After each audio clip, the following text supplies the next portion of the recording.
for tuning into Talking Point. I'm your host, Neeraj Shah. The case for a chat today. While rice production is under threat in various parts of Asia because of higher fertilizer costs, likely to be the principal reason which question marks over production. When countries like Thailand and Philippines are facing the issue of the higher input costs, China is worried about the crop impact of pests.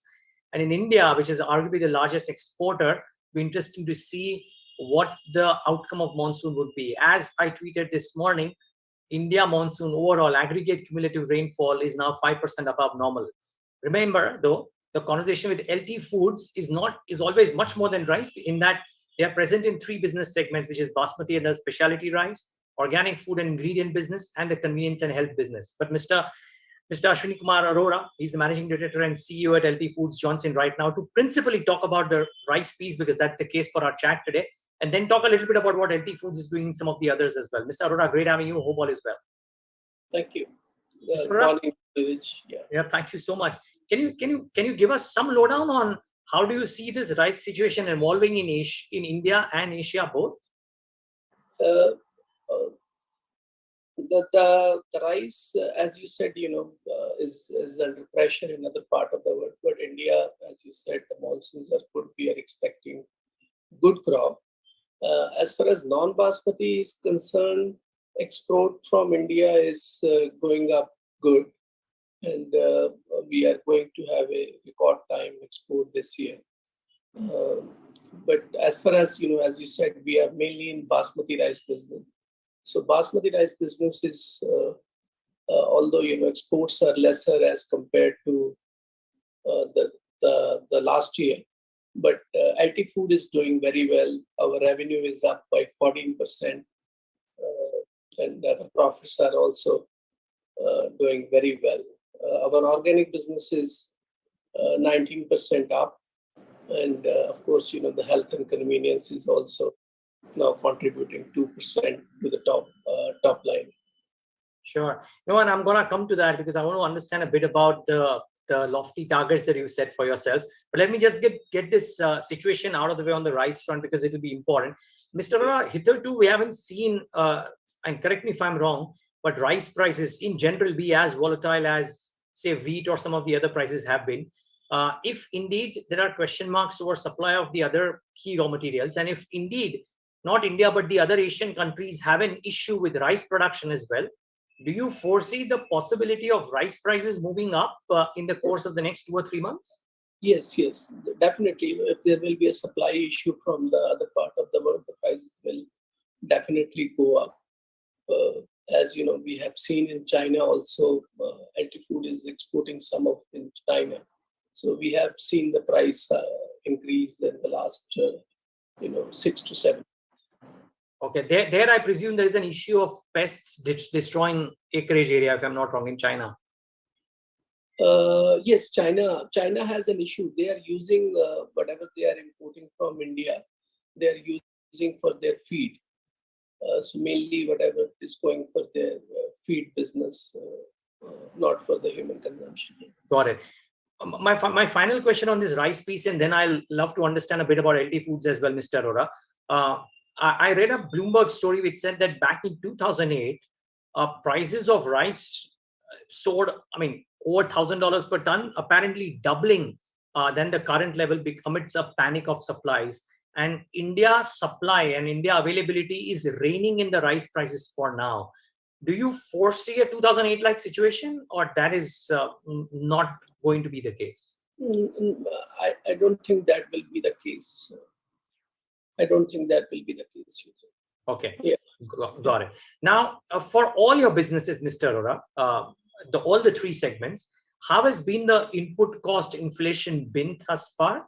Is it showing some signs of slowing down, which may aid margins as well, not just in rice, but the other businesses as well? And the inflation is putting a pressure mainly on the packaging and the logistic cost. But the logistic cost is getting settled, and but we will see a little bit pressure on the margin. But that's the case here. Okay, I understand I can't talk specific numbers, so I'm refraining from doing that because you would be in a silent period. But when you say a little bit of pressure on the margins, could it be only lasting till the April to June quarter, and have things already started improving at the margin, or is it too early to say right now? It's too early to say right now, I will say. Yeah. Okay. Yeah. Okay. But So food will maintain, the revenue growth momentum. yeah, I reckon that is happening on account of all the three segments contributing in almost the same fashion, Mr. Arora. Yeah. Okay. Okay. What the other thing that stood out, Mr. Arora, and we'll probably talk more about specific numbers and greater detail once your results are out. But a couple of questions, if you can talk about them. Sure. I saw that in FY22, you were on, you reduced your net debt position quite significantly, if I'm not wrong, from 0.7 to 0.5 times. Do you reckon you want to continue on that path with increased cash flows, or at some point of time, you are comfortable on the net debt situation? So we are as far as debt beta is concerned, we are now 1.7. We have a very strong balance sheet. So now we are more focusing on the growth avenues. But as a core business, basmati and the organic, they are throwing the free cash flow. So we are looking for an opportunity for the growth or inorganically.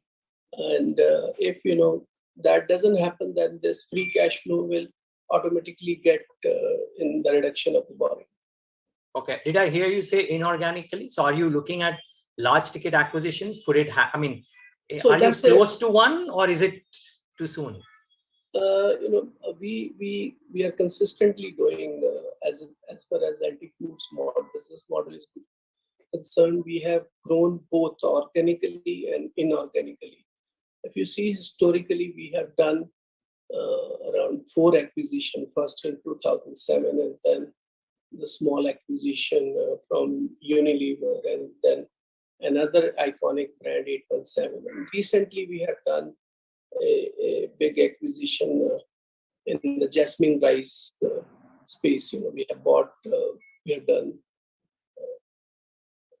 51% share in that company. That's a very big brand in USA. Okay, so the next acquisition that you mentioned, are you close to doing it, or is it some time away? No, we keep evaluating that. Okay, we keep evaluating. Okay, my final question, Mr. Arora, is what you said at the end of the con call, Q4 earnings call, was the kind of return targets or return ratio or return on capital targets that you have for the company at large over the course of the next few. If I'm not wrong, you're probably in the low teens for the last 4 or 5 years, and please correct me if I'm wrong. And if I'm not wrong, you've laid out a target which is well north of 20%. Can you give us a sense of how do you propose to invest to kind of achieve this? So this will come from the overall growth, that is scale, and the margin expansion by increasing the selling the more high gross margin product and the efficiency. These are the 2 areas for the margin will improve. But that's still a stiff target from 15 to 20 to 23. That's an 800 basis points jump on return on capital. So are there expanded timelines?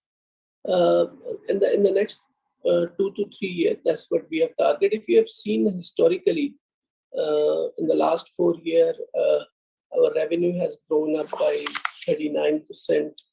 Our the return on equity has gone by 480 bips. So we are quite positive. We have good strategies to achieve that. We are quite hopeful. Okay. To have return on equity of 20% and return on capital employed 23%. Yeah.